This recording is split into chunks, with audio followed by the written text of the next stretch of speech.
Hey guys, welcome to Redneck Off the Range. So any of you who follow my channel probably know that I uploaded a video recently on how our aeration system killed all of our fish out at the farm. And ever since then, I've gotten an itch to go fishing again.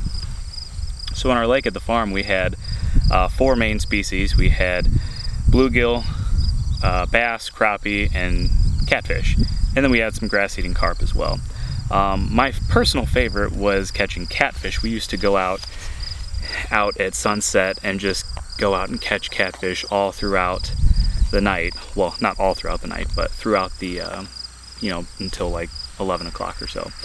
So I decided to come out to my fiance's property and do a little catfishing. So I got myself a new rod. This is a Shakespeare Tiger.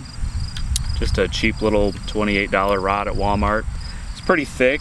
It's 6.5 feet, and it's got 14-pound line on it. So nothing fancy, but I'm not, I don't have a lot of money for fishing gear. And my method for fishing for catfish is chicken livers.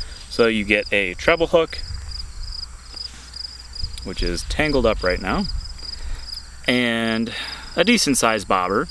And you just put your chicken livers on the treble hook, and you give yourself a couple feet of line between the hook and the bobber, and you just cast out and wait for a big catfish to get it.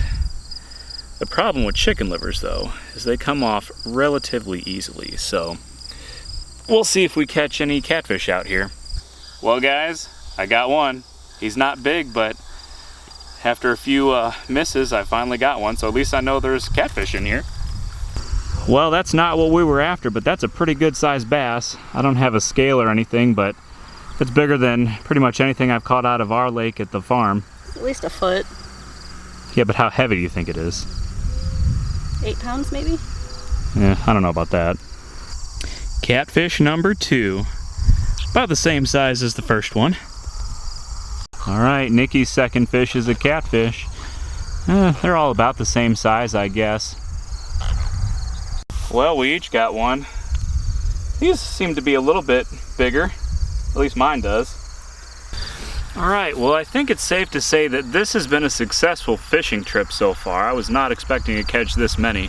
Granted, they're pretty much all small, but didn't expect to catch this many. Alright guys, so we're all done for the night. We basically just fished till we ran out of chicken livers. Pretty successful night of fishing, actually. We caught 15 between the two of us, 13 catfish and 2 bass. One of them was a really big bass. And pretty much all the catfish were relatively small. One catfish swallowed the hook really good, and I got the hook out, but I'm pretty sure he's gonna die. But so that's sad, but pretty successful night of fishing, I think, because I was expecting to catch what, 1, 2, 3 maybe. How many were you expecting to catch? Like 1. So if anybody is wanting to get into catfishing, chicken livers is definitely a good option for bait. I've always had good success with it out at the farm. We used to have lots of really big catfish, and by really big I mean big for like a small lake like this. Ours is 3 acres, it's like half an acre, but we would get catfish this big out there. I think both my hands are in the shot. So I don't know, like maybe 18 inches out there. I don't know, 4 or 5 pounds. I don't really know how to judge that, but pretty fun night. So definitely think I'm going to come back and do this again. Maybe get some more chicken livers and see what we catch. So anyway, that was Redneck Off the Range. Until next time, be safe.